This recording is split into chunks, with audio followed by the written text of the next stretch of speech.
Good evening everyone and welcome to tonight's webinar, which is brought to you by Southern Entropical Beef Technology Services in conjunction with the Cooperative Research Centre for Beef Genetic Technologies, otherwise known as the Beef CRC.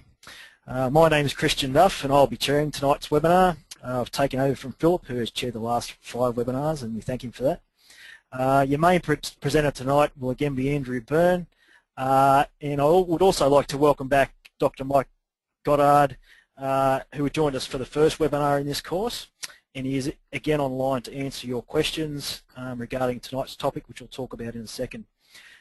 Just to reiterate, Mike is a professional fellow in the animal genetics field at the University of Melbourne, where he is a joint appointment with the Victorian DPI. Mike is also a leader in scientific research in the beef CRC, so it's great Mike's online with us to answer the questions you'll have up tonight. Tonight's webinar is titled Assessing the Cost Benefit of DNA Technology, and I think we could argue that this is probably the most important session, or the most important webinar in this webinar course, understanding and assessing the cost benefit of DNA technology.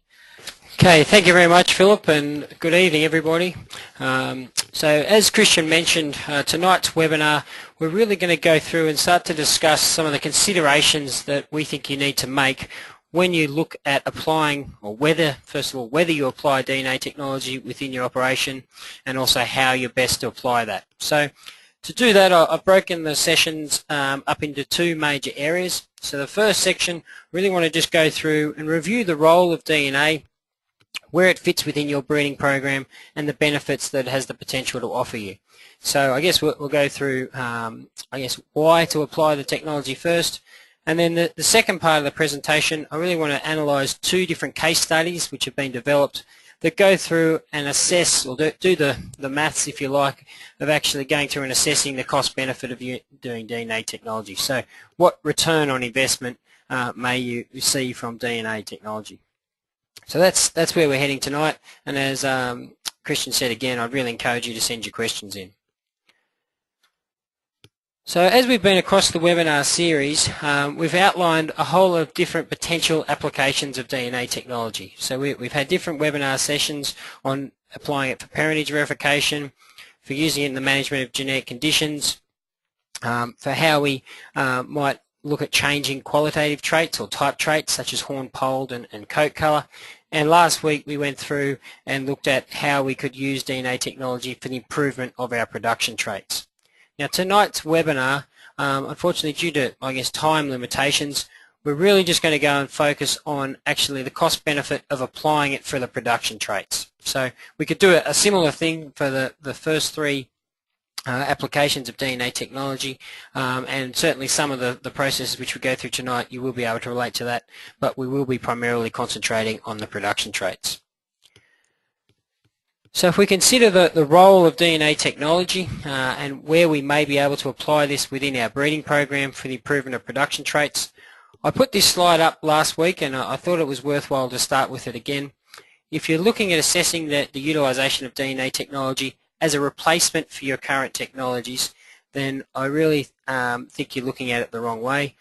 We're really looking at DNA technology now as a way of enhancing our current technology, so really enhancing our performance recording that we're doing and giving us extra accuracy in terms of our EBVs. So my first thought, if you're looking at doing DNA technology, would be to not even consider looking at applying DNA technology unless you had your performance reporting completely under control. So you were going through, and when I say performance recording there, I don't mean if you're just sending in a few weights and scanning your saleables. I mean if you're recording a full range of information across all the traits which are important within your breeding objective, so across the birth traits, the growth traits, the carcass traits, the fertility traits, and some other areas which might be within your breeding objective.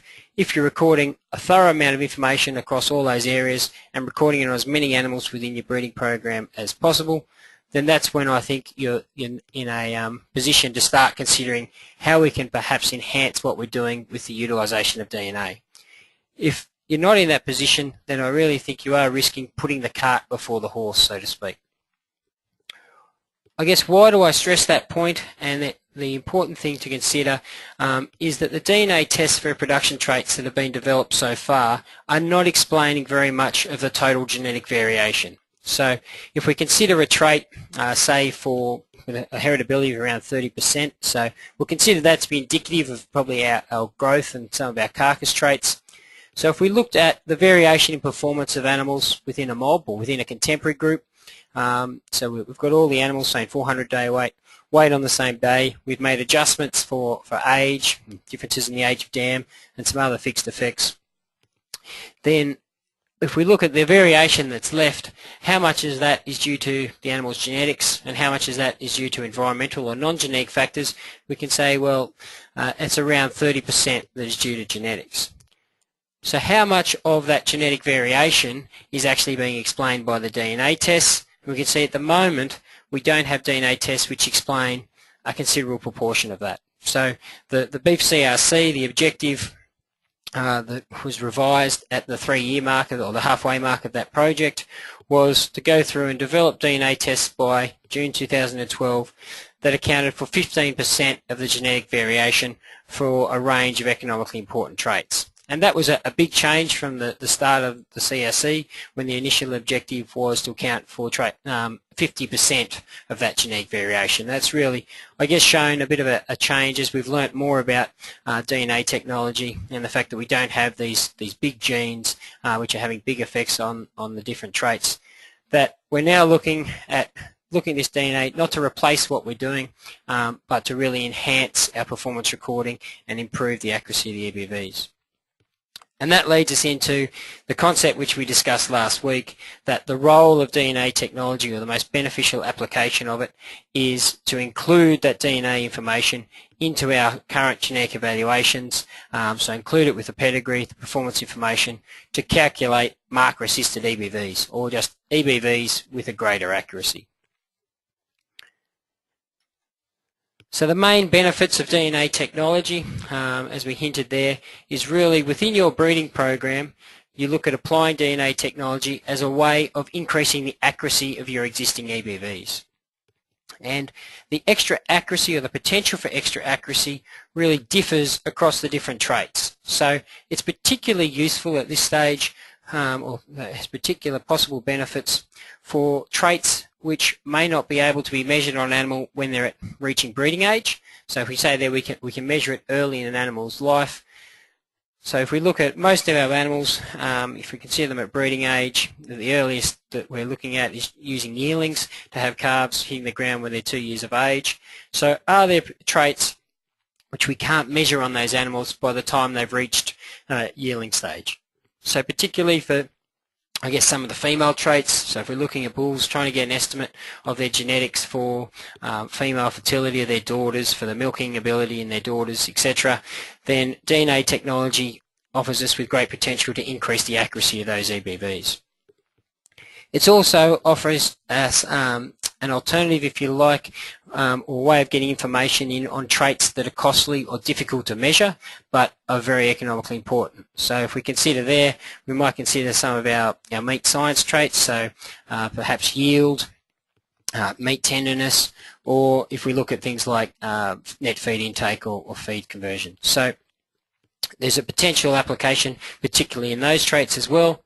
It's also a trait area which is DNA shows a lot of promise, is for traits which are of low heritability. So by that we mean they're traits that the performance information that we record, it can be very difficult to actually isolate the genetic component of that performance information. So there's a lot of other non-genetic factors which come in and cloud the information which we're collecting.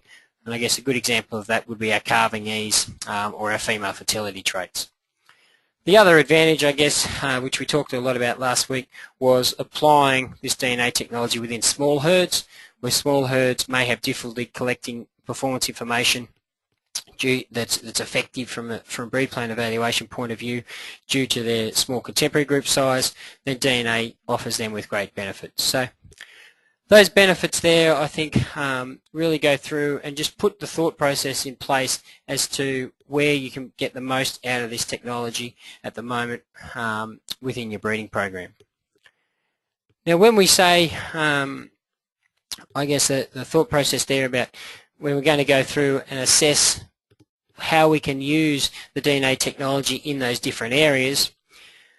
Like anything that you're looking at applying within your breeding program, I think you really need to relate it back to the different factors which influence the rate of genetic improvement that's been made by your herd, and see where that technology really fits within those factors.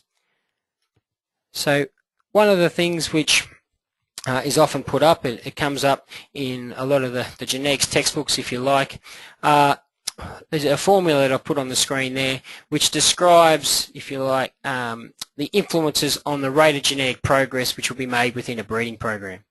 So just to talk you through this, the R, the capital R there, is just the response to selection, so we consider that to what genetic improvement would we make, and it's a combination of a variety of factors.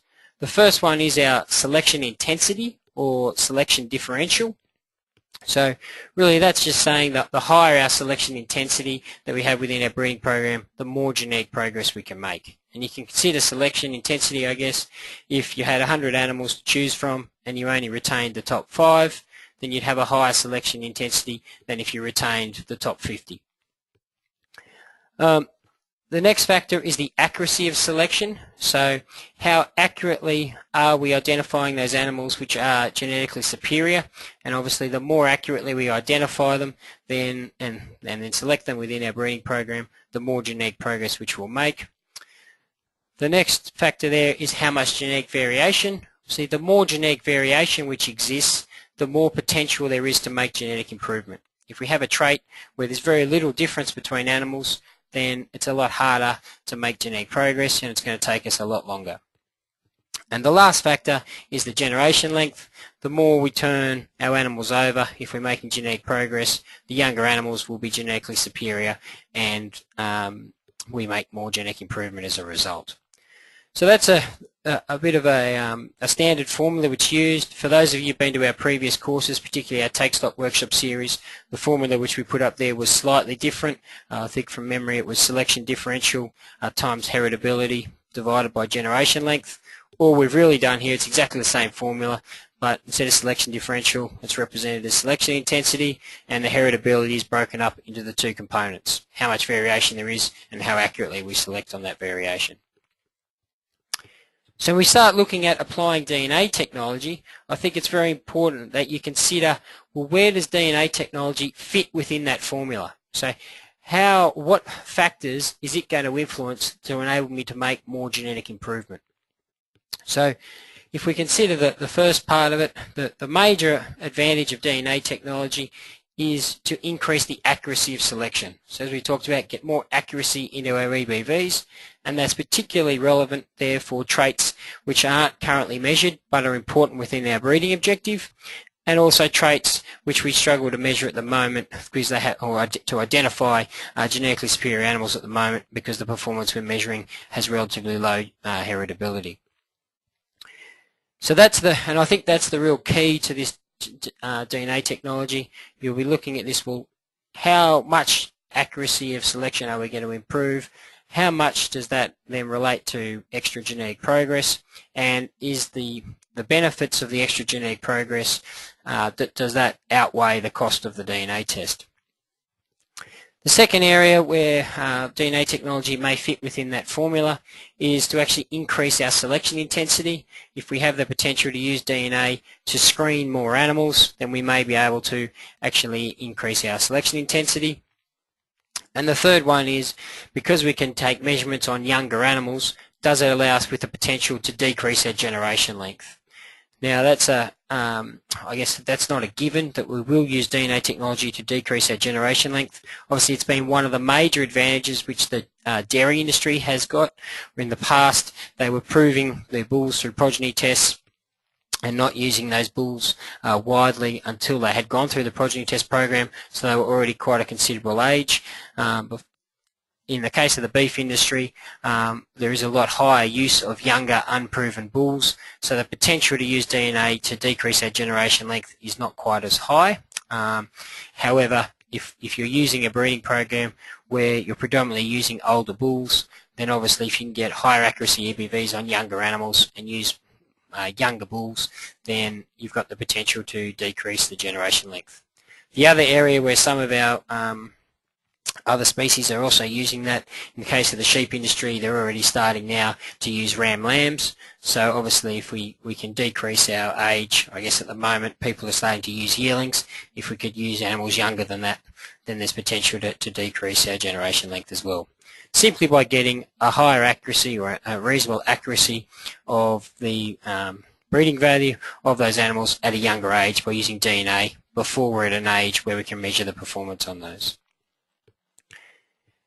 So if we look at, well, how much is DNA actually going to improve our accuracy of selection?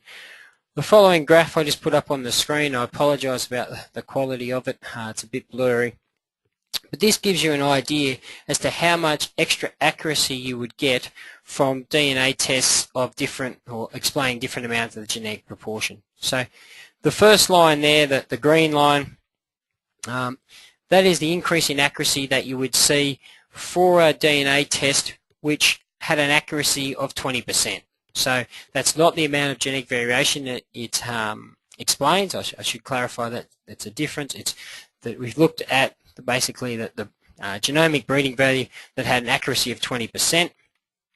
Obviously at the start, if you look at the existing accuracy, if we had no accuracy, then automatically we get an increase of 20% by using that test. And then the extra accuracy which we get tapers off as we get higher and higher existing accuracies. So by the time we get up to, if we had an existing accuracy of 50%, so based off our current performance recording and the information we know on the animal and its relatives, then there would be very little extra accuracy gained from actually using a DNA test.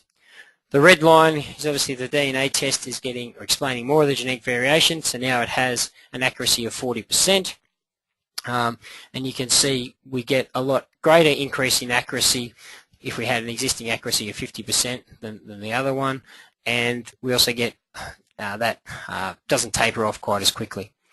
And then if we get up to a genomic breeding value that's got an accuracy of 60%, then obviously we get a great or a lot higher increase in accuracy. So if we consider what are our current tests that are available, and I'll just put on the screen now the correlations or the accuracies of the DNA tests which are available through Pfizer Animal Genetics in Brisbane that are currently included in the breed plan evaluation. So the shear force or tenderness DNA test for the Brahman breed is currently included in the trial shear force EBVs, and it has an accuracy, or included with an accuracy of 28%. So that's based off of independent validation work. So you can see where that would fit within that graph. In the terms of the other information which is included in breed plan, so for the 50K Angus test that's offered by Pfizer, looking at 50,000 gene markers, there are currently 9 different traits for which we include that DNA information, and there are the accuracies, and you can see they're all between basically 0.2 and 0.4. So you can see on that graph where they fit. So I guess the consideration that you need to make when you start looking at the application of those DNA technologies is what's the existing accuracy that I have for each of those traits, what's the accuracy that I get from the DNA test, and is that extra accuracy which I receive justify the cost of the test? And obviously some of the tests at the moment are relatively quite expensive. To give you a better idea of, I guess, the current accuracies which we're working with, I'll just put up a couple of slides which I've stolen from David Johnson at AGBU. Then again, I apologise for the quality of these. But these just give you, yes, across, say, our Angus, Hereford and Shorthorn breeds, an indication of what the current average accuracies are of the EBVs in each of or in several of the traits. So you can see across gestation length, birth weight, 600-day weight, mature cow weight, retail beef yield, intramuscular fat and days to calving. You can see, I guess, for birth weight and 600-day weight, we've got accuracies above 60% currently based on our performance information. So that gives you an idea where we're looking. If you remember back to that previous graph, then you can see that there probably isn't much extra accuracy for those traits being gained for the DNA tests which are currently available. If we get out into some of our harder to measure traits, so such as yield and IMF, you see our accuracies are lower than what we're currently getting. And also for days to calving, our female fertility traits, the current average accuracies of the, and I didn't say these are of the average accuracies of the 2008 drop bulls, so we're looking at what would an indication of on our young animals that are reaching breeding age, what are the average accuracies.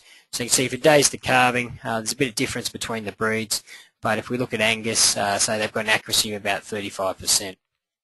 So another way of looking at this, I guess, is what would we need to do in those traits to increase the accuracy from 40 to 60%? And we would need, in that case, a DNA test which had an accuracy of 45% or explained 28% of the genetic variation. So you can see, if you consider the beef CRC objective to get DNA tests which explain 15% of the genetic variation, we're still a little bit away from that, reaching that target. If I look in some of the European breeds, so we look at Charolais and Limousin, what their average levels of accuracy are, you can see they're slightly lower, mainly because we haven't got quite as much performance recording in those breeds as we do in some of their British counterparts. In the case of yield, again, if we wanted to increase our accuracy from 30 to 60% on these animals, then we'd need a DNA test with an accuracy of 60% or explaining 36% of the genetic variation. If we move into the tropical breeds, so into Santa and Brahmins, again, you can see what the average accuracies are now. If we look at traits like yield, but I suppose I'll focus on days to calving, a very economically important trait in these breeds. If we wanted to increase our accuracy from 20 to 40%, then we would need a test which had an accuracy of 36% or explained 13% of the genetic variation. So you can see that the tests at the moment might be in that kind of region. So the ones that are available for the Angus from the 50K are starting to get into that level of that 35 type of percent variation. In Brahman, that they wouldn't be there at the moment. But that gives you an indication of, I guess, the kind of level of where we're at with the DNA tests and where we'd need to be to get that benefit in terms of accuracy. And then you need to consider, well, based on the relative importance of these traits, how much is that worth to me and how much extra genetic progress will I make? And we'll look at that more in the case studies. So a lot of this has been modelled now to get an idea as to what potential benefits can we see from DNA technology. And if we look here across the different species, and I've stolen a slide from Ben Hayes, one of the presentations he made at a recent conference in Melbourne. And for those of you that were in last week, you'll remember Ben answered our questions. It was on hand to answer our questions. So in the dairy industry, different modelling that's been done has indicated that based on the extra accuracy which DNA technology could provide us, we may see up to 120% increase in our genetic gain in meat, sheep, and the wool, 30% and 40% respectively, and that's been estimated by some work that Julius Vanderwerth at UNE has done. He's heavily involved in the sheep CRC. And some work in the beef industry that looked at modelling traits or DNA tests, which explain up to half the heritability or the full heritability in a range of different production systems, estimated that differences in the increase of genetic gain could be anywhere between 29 to 160% based on the application of DNA technology. So that just gives you an idea, I guess, as to the potential benefits, but obviously it all depends on having those DNA tests available. And if any of that are interested in looking at those papers in a bit more detail, there is a reference down the bottom to where those figures came from. So just some take-home messages from this first point of the talk before we break in for some questions and then look at the case studies. Where you're looking at DNA technology, when you're looking at applying it within your operation, you're really looking at how you can use it to enhance your current tools. It's important to note that the DNA tests which we have available to date have only explained a relatively small percentage of the genetic variation, and you very much need to consider that when you're looking at what the benefit is of applying these technologies within your herd. DNA, particularly in the early stages, is definitely going to be of more benefit to us for traits within a breeding objective which are hard and costly to measure, have low heritability when we measure the performance, and aren't or can't currently be measured when an animal's reaching breeding age. So that's where we're going to get the most bang for our buck. If you've got a lot of traits that fall into that area, then there's a lot more potential to increase your accuracy of selection and the resulting improvement in genetic progress for those particular traits. And DNA technology, how it's going to improve your rate of genetic improvement is by increasing that accuracy of selection, allowing you to potentially increase your selection intensity and decrease your generation interval. So we'll break now for some questions. Thank you, Andrew. Thank you for taking us through that session. We'll just wait. There hasn't actually been any questions submitted at this stage, but I'm going to ask Mike a question and give people an opportunity to type some questions in as we go. What I'd like to do is get Mike just to comment on a piece that Andrew talked about in relation to dairy versus beef. One of the things we're hearing quite a bit about over the fence in the beef world about the dairy industry is you are getting some benefits at this stage out of DNA testing for production traits, with some particularly benefits on decreasing generation length, and bringing it back to Andrew's equation he put up previously. I'd just like to get Mike to comment on that and what he sees as the differences between dairy and beef and where we might be able to learn from what the dairy guys are doing at the moment in regards to assessing the cost benefit for production traits. Okay, I'm assuming that you can all hear me now? You're right, yes. Good. So the thing about dairy is that all the important traits are expressed only in females, and so you can't easily select bulls at a young age for traits like milk production of their daughters. And so traditionally they've been selected on the basis of a progeny test, and that takes several years to do, so that by the time a bull's got daughters on the ground as a proven bull, he's about 6 years old. By selecting bulls as yearlings based on a DNA test, we can bring that back to 2 years old when his daughters are on the ground, and so there's a big decrease in the generation length.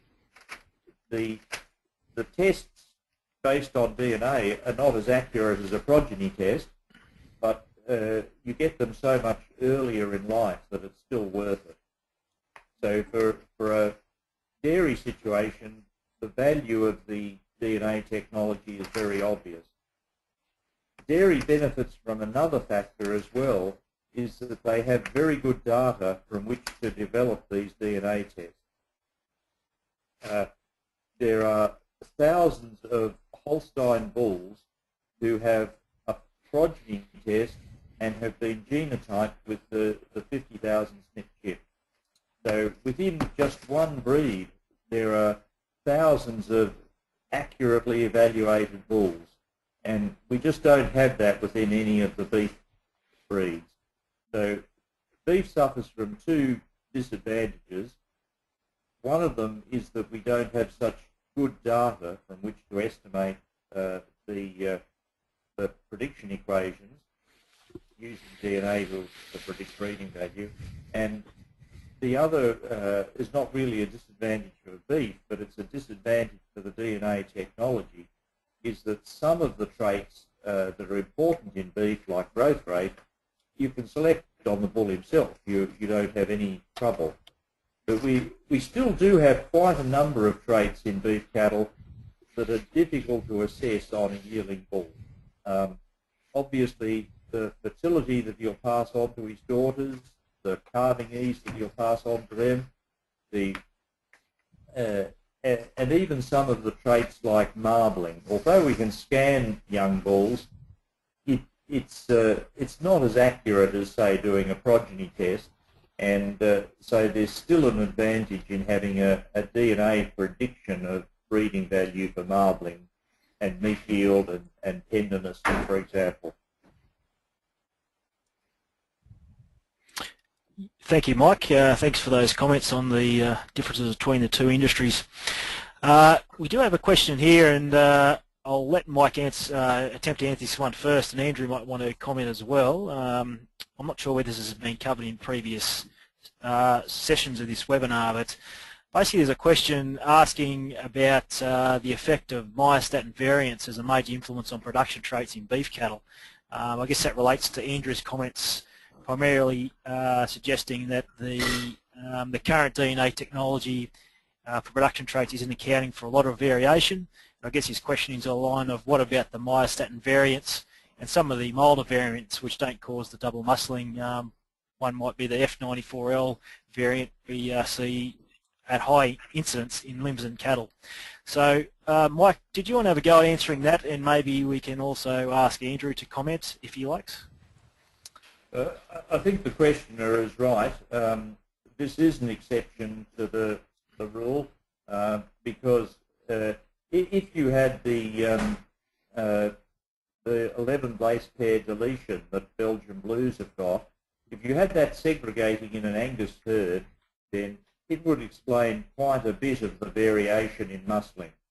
It wouldn't even then explain all of it though, because you know, there are lots of other genes with smaller effects that explain some of the variation in muscling. If you have the limousin F94L, whatever it's called, mutation segregating, then it will explain a proportion of the variance, and it would be very useful to have a DNA test for that. Thank you, Mike. Andrew, did you want to comment? No, only to say the reason we hadn't talked about it tonight is simply, as Mike said, it is a bit of an exception to the rule when it comes to production traits. It was a comment I think I made in last week's webinar that kind of the myostatin, or particularly the F94L gene that we have, kind of fits between the two areas, the improvement of kind of qualitative type traits versus our production traits. And when I say it fits between the two, obviously it is a production trait, but it is one of those exceptions where a DNA test we have at the moment we've discovered particular genes which explain a lot of the variation. So I think you need to consider the F94L as its own, or particularly the myostatin type genes, as their own different kind of group when you're considering it applying DNA technology within your herd. Thanks, Andrew. There's a question here for Mike, basically asking if Mike can give a brief summary on the difference in thinking about genomics from the start of beef CRC3 to the end of CRC3. So, given the research that's been undertaken within CRC and also outside CRC, how's the thoughts on genomics for production traits changed over that time? Okay.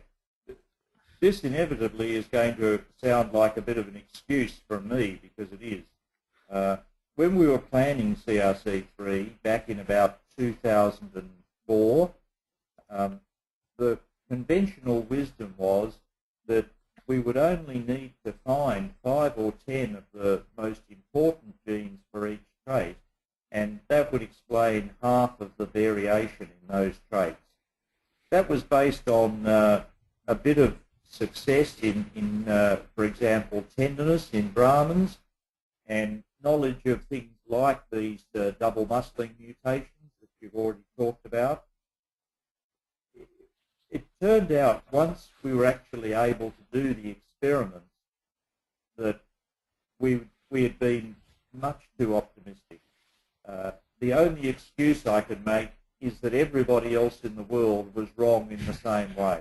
It turned out that nearly all of the traits that we're interested in are controlled by hundreds or even thousands of genes of very small effect.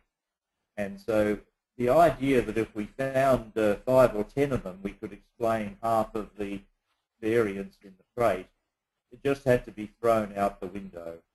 And we changed to a different way of looking at things. The view now is that we'll use all the markers all across the whole genome in order to predict breeding value. And we can do that, and the dairy industry illustrates that it works very well, but you need a lot of data to make the prediction accurate. That's the downside. And so when we realised that we'd been much too optimistic in our initial hopes, then we scaled back the ambition for the beef CRC from explaining 50% to explaining 15%.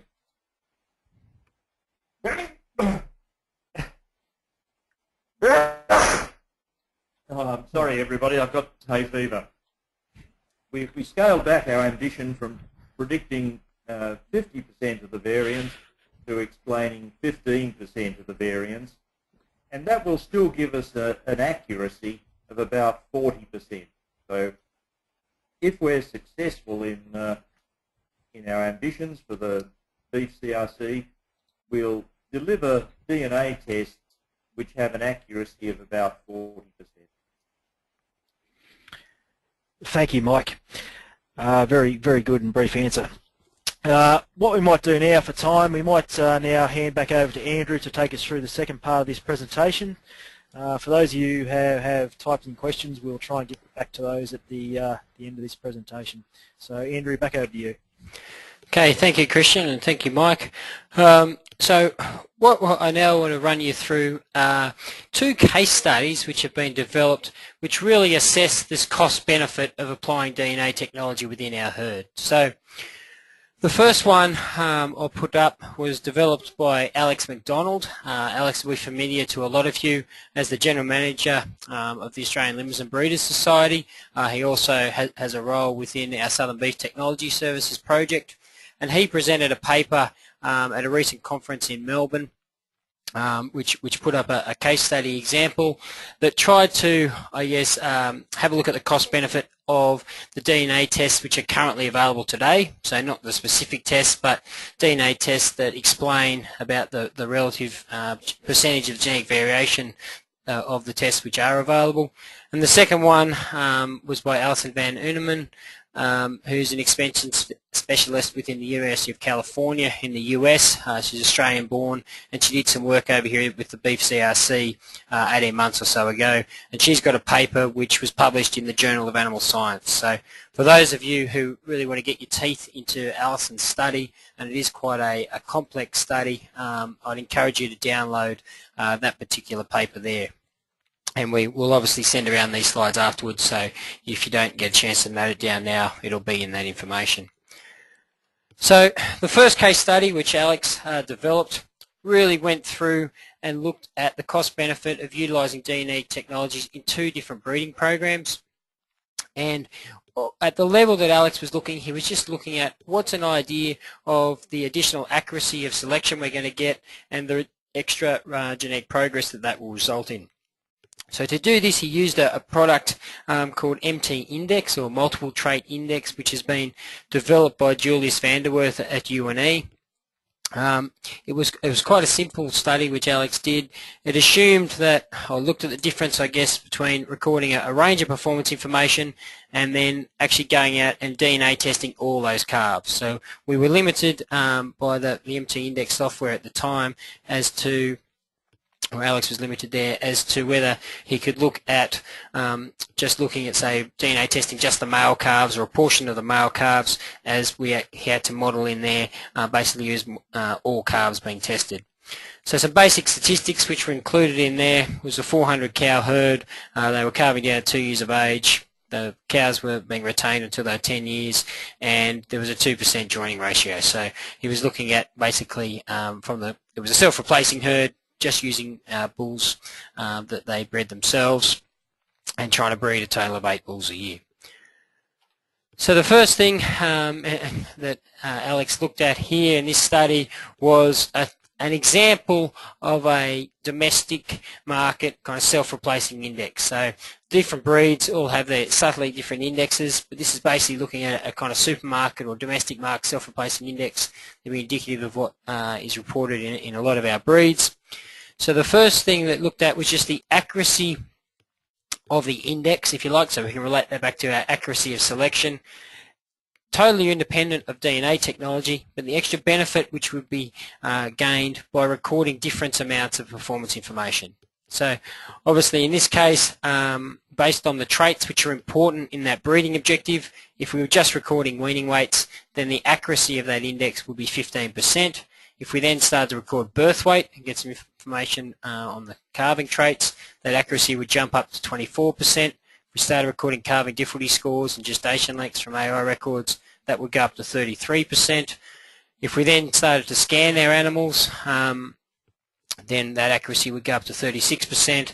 And if we did the full range of traits which we can't currently record, so include the fertility traits of scrotal size and our joining records for days to calving, we'd have an accuracy of that index of around 39%. So in this concept, obviously the indexes which are out there in industry at the moment don't have an accuracy calculated or reported due to some of the complexities of actually calculating that index accuracy. But this would give you an idea, if you're recording the different amounts of phenotypic information, what the different levels of accuracy you might see.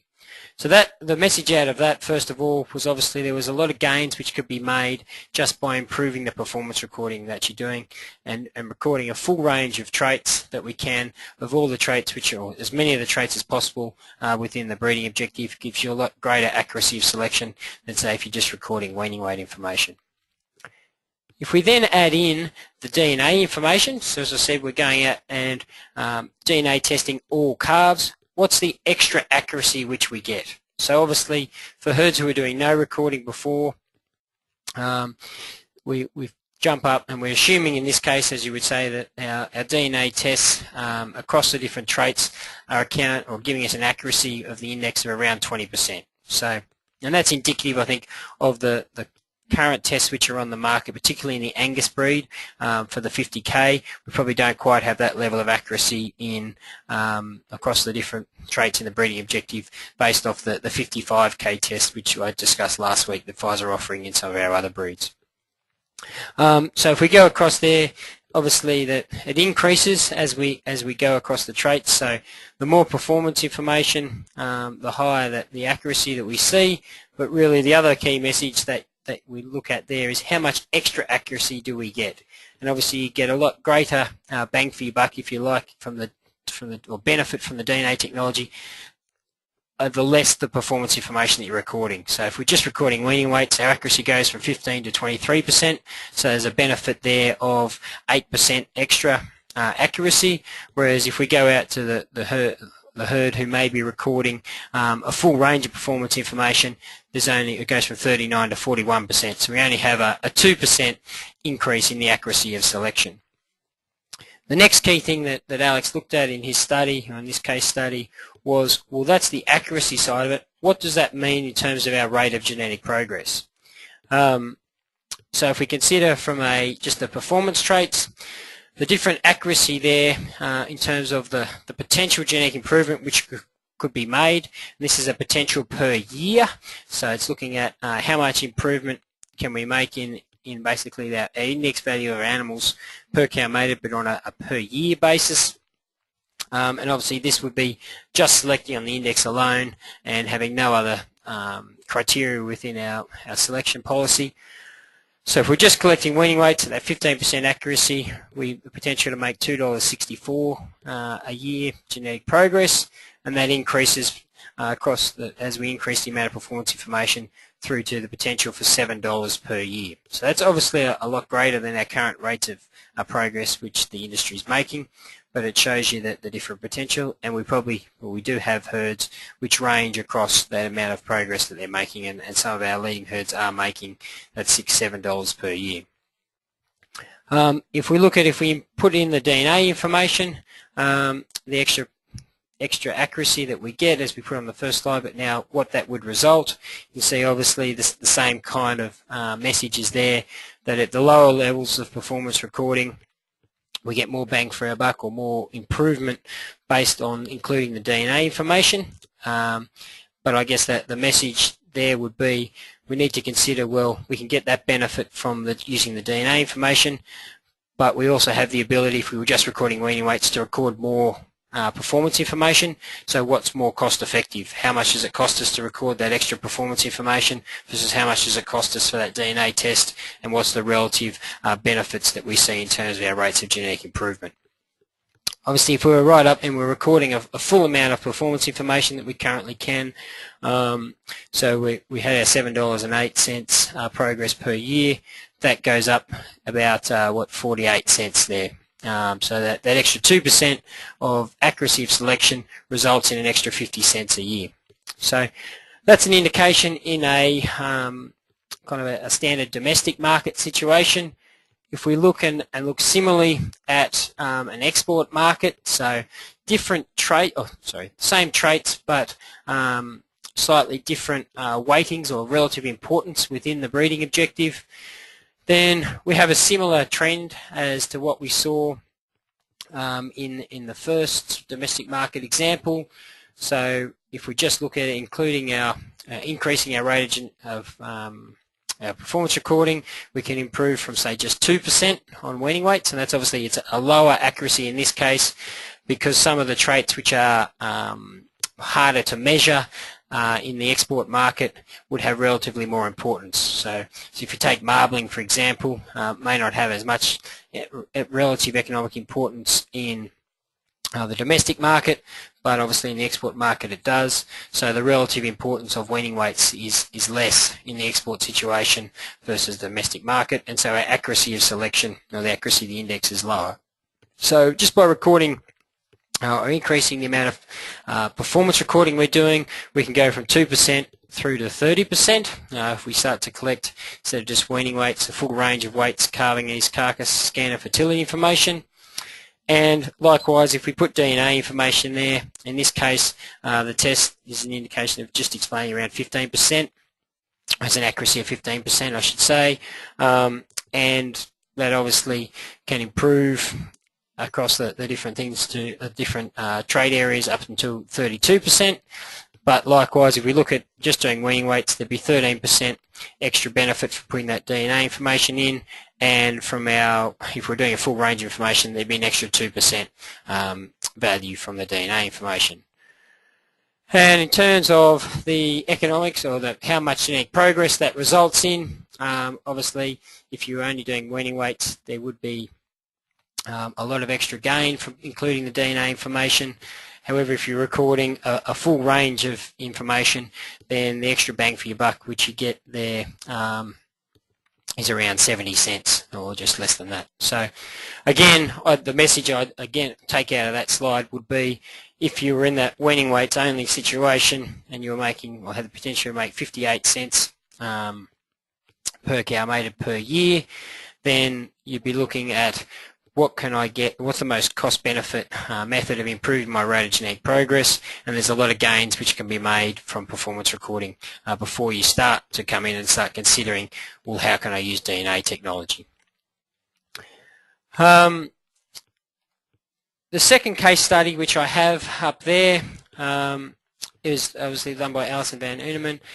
It tried to, I guess, model the cost-benefit of using two theoretical tests. So it wasn't looking at evaluating tests at a kind of current level, but more in the future as the tests get more powerful.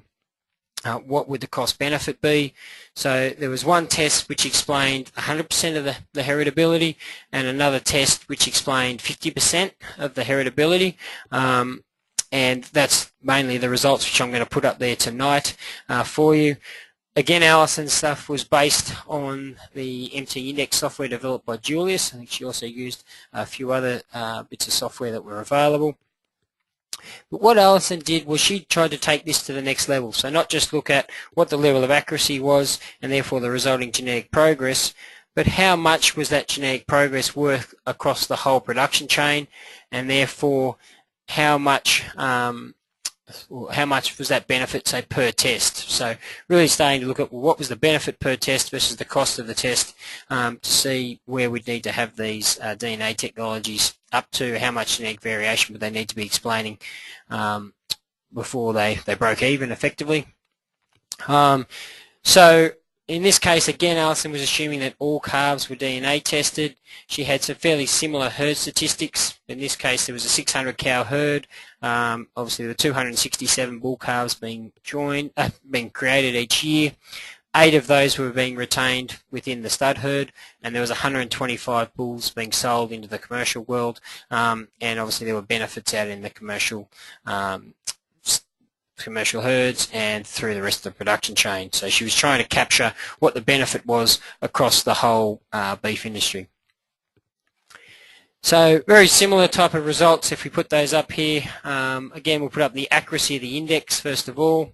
So Alison was modelling, again, 2 example kind of indexes. The first one was a grass-fed index, grass-finished system. I should say, even though Alison is based in the US, these were based on Australian production systems. So she was looking at a grass-finished kind of heavy steer operation, both in a terminal sense and a maternal sense.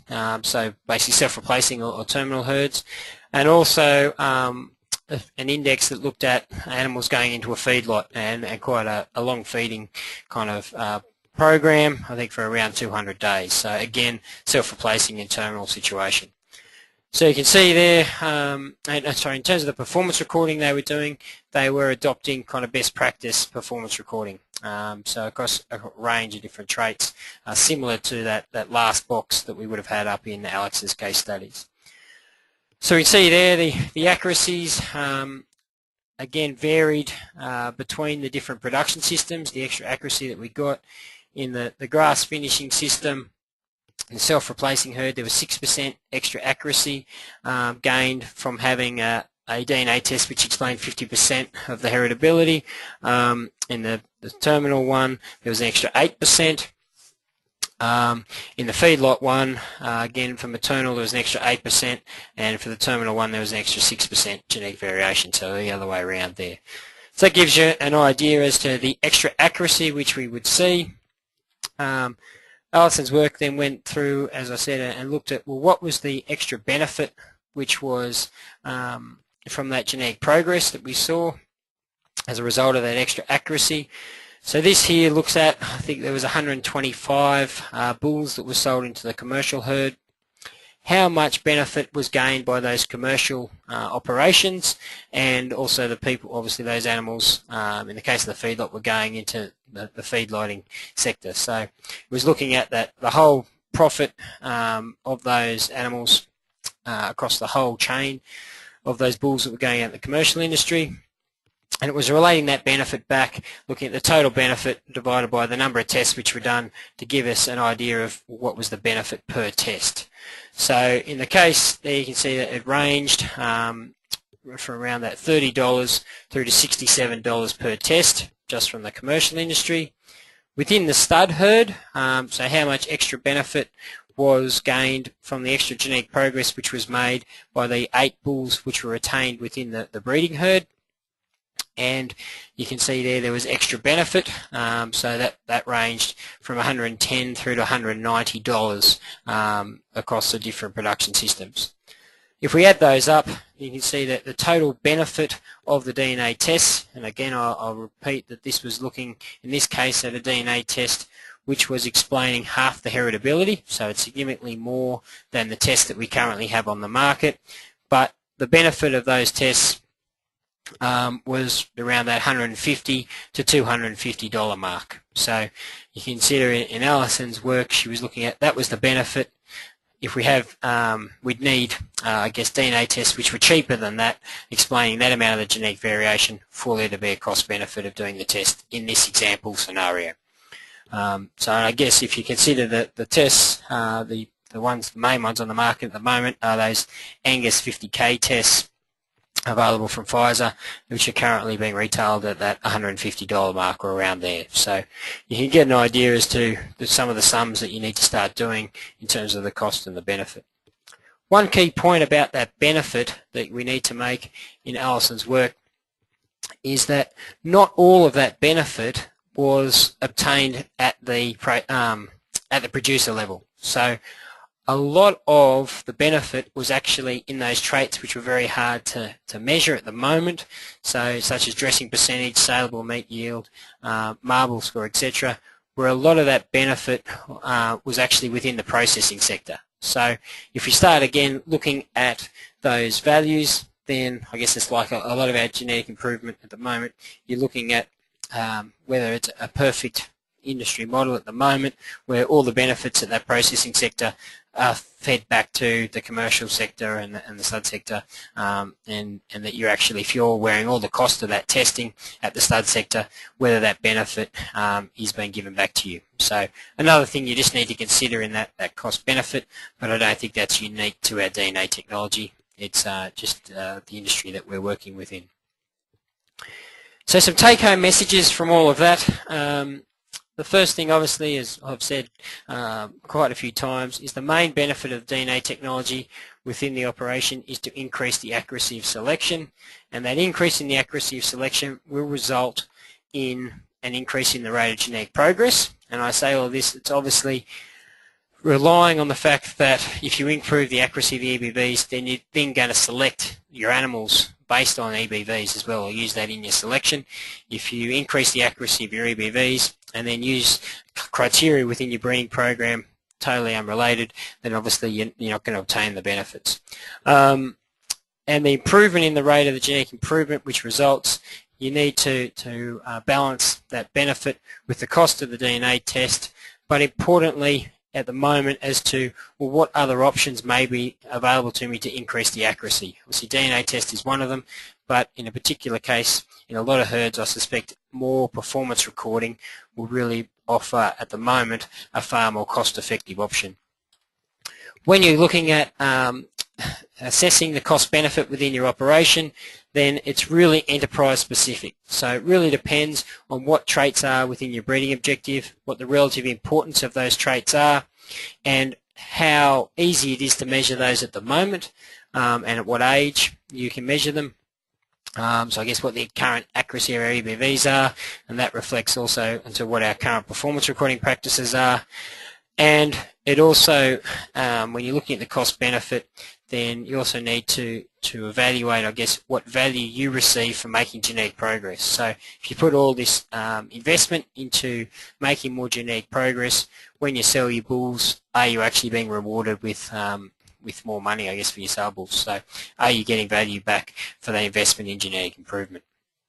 To assess the cost benefit, we do need good estimates of the accuracy of the DNA tests in your animals. So one of the key messages we had last week, I should say, was that the different DNA tests have different effects in the different breeds. So we need to really have a good accuracy of what the DNA tests in your animals.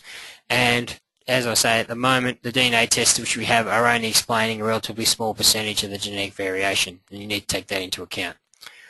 And the last point I'd make is, I think when we start to assess our cost benefit, that one of the areas we really need to work on is developing tools which you can use at a herd level to really go through and assist you with making more informed decisions. So tools similar to, I guess, what some of those case studies were based on, which allow you to put in your own herd requirements, look at what performance information you're currently recording, what the DNA tests are that are available, how much genetic variation do they account for in each of the different traits, and go through and actually crunch the numbers to come up with, well, this is the benefit versus the cost of the test, and you can look at how you apply it within your herd. One of the things which is currently being looked into in terms of modifying those programs at the moment is to try and give us more ability to customize them. So not maybe look at DNA testing all animals, but what happens if we just DNA tested our bull calves, or what if we went through and selected a group of bull calves and just DNA tested those. So I really think we're in a bit of a development area in developing tools to assist you as to how you can assess this cost benefit in a more informed manner. So with that, I might pass back over to Christian and Mike for some questions. I think this is probably brings my involvement to a close. So for those of you who attended the whole course, I really thank you for your involvement. I hope you've got a lot out of it, and no doubt we'll catch up in the future. Thank you, Andrew.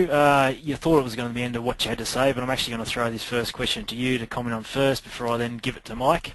So don't go away. This question relates to the case study that Alex did, and that example basically showed us that the less performance recording done, the more accuracy or accuracy differential you actually get from the DNA test, or more bang for your buck. So less performance recording, the more value the DNA test is based on an accuracy point of view. But this person comments, in past webinars we keep talking about the importance of phenotypic data recording, particularly in regards to validating DNA tests. Now, can you just comment on and clarify what we're meaning between those two things? Yes, so the first thing, I think the case studies show that yes, you get more increase in the accuracy of selection the less performance recording that's been done.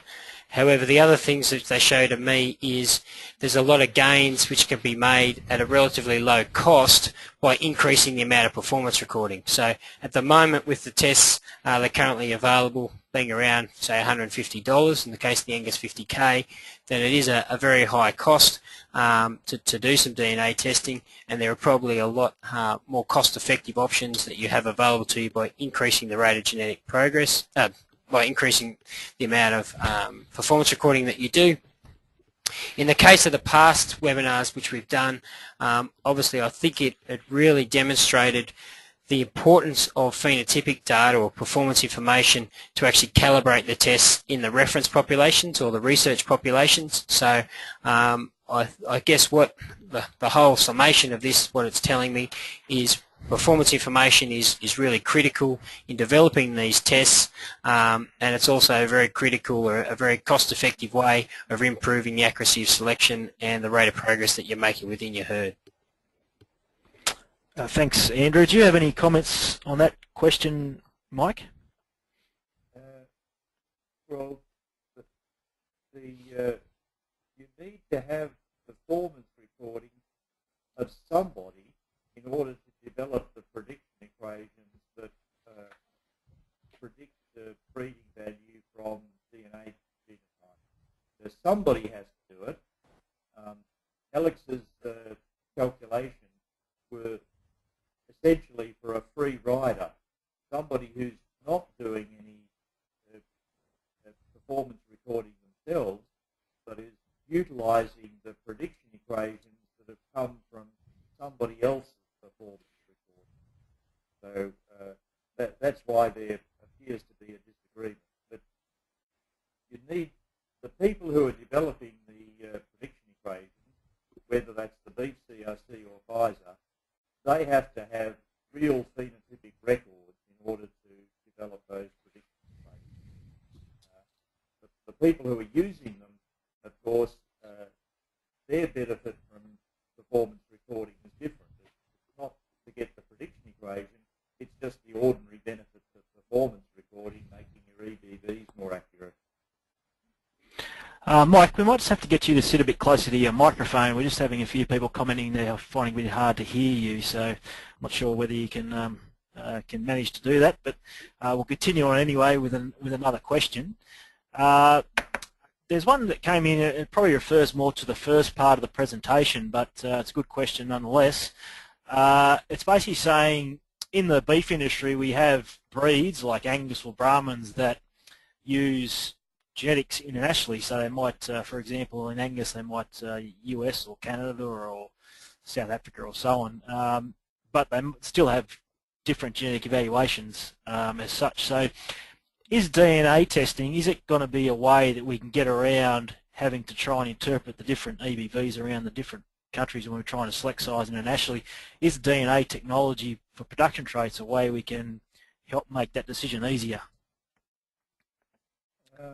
Well, yes and no, I'm afraid, is the answer to that. Most of the overseas EBVs are converted to an Australian equivalent anyway by breed plans.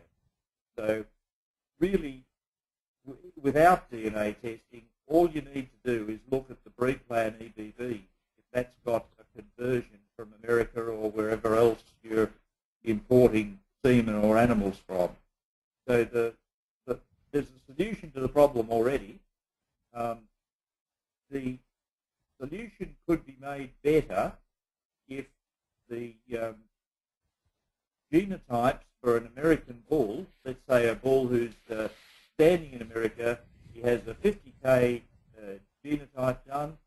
If that is put through the prediction equation for Australia, it comes out with Australian EBVs, and that would be useful for somebody in Australia deciding whether to buy the semen or not. So the DNA will help in comparing cattle from different countries, but the major thing really is the conversion of EBVs, or whatever they're called in other countries, to the pre-plan EBV scale. That's what you've really got to look at. Thanks, Mike.